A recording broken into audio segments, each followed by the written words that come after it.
Yo, what's up, suspects? Happy New Year's and welcome back. We're kicking off 2025 with not one, but two of my ultimate dream cars, a BMW E39 M5.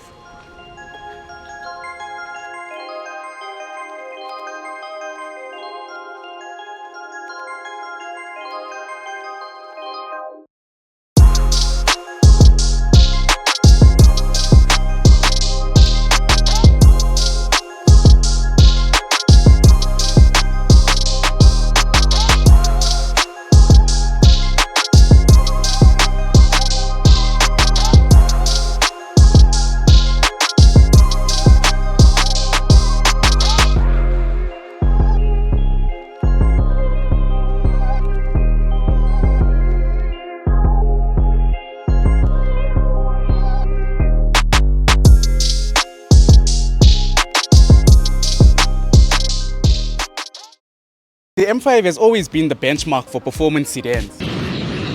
When BMW launched this car in 1998, it wasn't just another fast sedan. It was the car that changed the entire robo. At a glance, it looks like a regular 5 Series, and that's because it shares the similar front and rear bumpers from the M Sport models. But the M5's got the iconic M mirrors, and not to mention the Style 65 wheels finished in chrome shadow metallic. In my opinion, this is one of the best wheels from this era. In fact, this car is one of the most beautiful BMWs ever made. In 2001, the M5 was facelifted, and it was the first time we saw these signature fiber optic angel eyes. We set the stage for every M car to follow. Now, if you come around to the back, the most recognizable difference is this 4-pipe exhaust. This is the first time BMW ditched the straight 6 power plant for the M5 in favor for something much more powerful. Beneath the bonnet lay a 4.9 litre naturally aspirated V8. Producing 294 kilowatts and 500 newton meters of torque. It delivered its power like a sledgehammer wrapped in silk, codenamed the S62. This motor shared the same block from the 540s of the time. However, these motors were brought to a 4.9 litre and had an electronic throttle body for each cylinder. This was the first V8 to feature double Vanos, which was valve timing for both inlet and exhaust cams, which resulted in this car having 480 newton meters of torque at only 3,800 RPM, accelerating from 0 to 100 in just 5.3 seconds. This motor was way ahead of its time. It had lateral force controlled oil pumps to prevent any oil starvation. And even though we had already seen early stages of SMG automatic transmissions, these cars were only ever offered in a 6-speed manual, because BMW believed no machine this potent should drive itself. But while it could outrun supercars, inside was pure luxury. Just listen to the way this door closes. Everything was designed with the driver in mind. Starting from this perfectly angled center console to the 6-speed gear knob that lights up in the dark. The seats are fully adjustable, heated and wrapped in Napa leather. Other standard features include a sunroof, dual zone climate control and cruise control. This particular car is optioned out with the additional BMW telephone, the sat-nav screen, which this is, as you guys know, this is a facelift, so it has the updated screen, the wider screen. This car also has the anthracite roof lining. This specific car is actually optioned out with the blue ostrich leather. Go guys, check out how cool the screen was. You want to get your cassette player? Yeah, and there's a cassette, imagine. In the back, the passengers weren't forgotten. Leather wrapped on almost everything here, as well as climate control in the back, ensuring that even the passengers rode with comfort. This isn't just a cockpit, but it's a command center. So the difference between these two cars is that this car is actually a heritage edition. So it's a 2002 model. What makes it different from the other model is that it's got these chrome handles and locking pins. It's also finished off in this beautiful wood grain interior. And we've got these heritage leather seats, which look amazing. One key difference, if you guys didn't notice, is that the heritage cars were spec'd with a moonroof, whereas the other ones were spec'd with the sunroof. My favorite part of the interior would have to be the instrument cluster. We've got this iconic M dash, which goes all the way to 300 km an hour. The best part would have to be these digital optics here by the rev counter, which show you the car's warm-up function. So when you start it up, the lights start up at the top. As the engine oil gets to operating temperature, the red line goes down all the way to 7,000 RPMs. But now enough of me talking. Let's start one of these cars up and go for a drive. But damn, this is going to be a difficult one. Which one do we choose?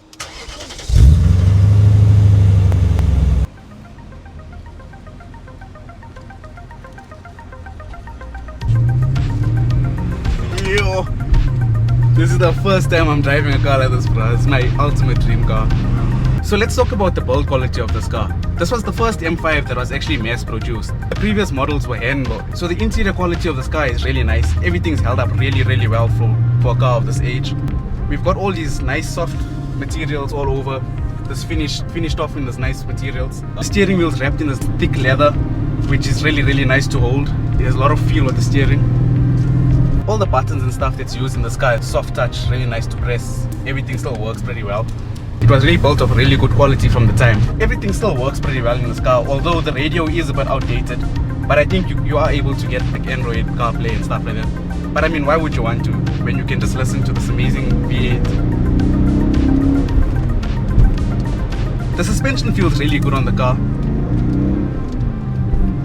It feels quite planted. There's not a lot of body roll or anything like that. To free up weight on the front end, they used a lot of aluminium for the suspension components, and in the rear they used the multi-link setup. So the car handles really well. It's a pretty basic suspension, but it works really well. Very responsive. In terms of drivability, the car is really comfortable. I mean, these cars were built to be luxurious and still beat supercars on the highway. Power on tap. The car doesn't feel like it weighs 1,700 kgs. Keep in mind, this car is 470 kilograms lighter than the current M5. The M5 model was never really meant to be cheap. In fact, back in the early 2000s, this car would have set you back 480,000 rand.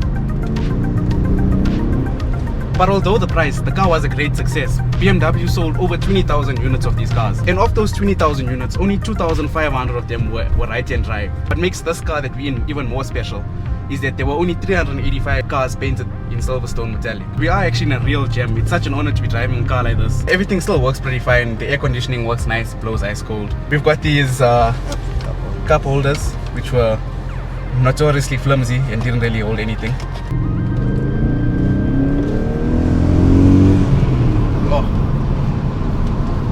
So if you guys see it, there's a small sport button over here. So if you click it, let's see what happens.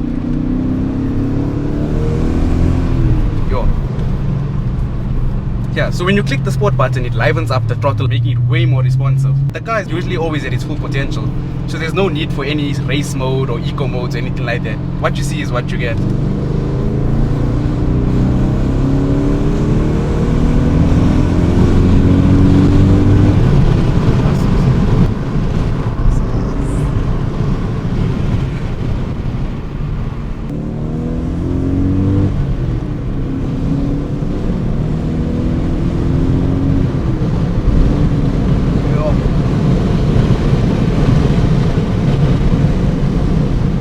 Picks up speed like a train. So for now, guys, we've done enough talking. I'm sure you guys want to hear this crazy V8, so we're gonna strap one of these mics to the back of the car, do a few flybys and stuff, and yeah, hope you guys enjoy it.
Sure guys, what a car. I hope you guys enjoyed that just as much as I did. I just want to say thank you to Washworks Car Wash in Boksburg for making this possible.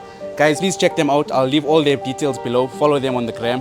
And if you guys haven't followed us on our social medias as well, please do follow us. We post a lot more content on the daily. If you guys enjoyed this video, please be sure to drop us a like. Comment in the video below what other cars you guys would like to see. What else should we do? Yeah, and if you guys haven't liked and subscribed yet, please do. Please hit the subscribe. We'll check you guys in the next video. Peace.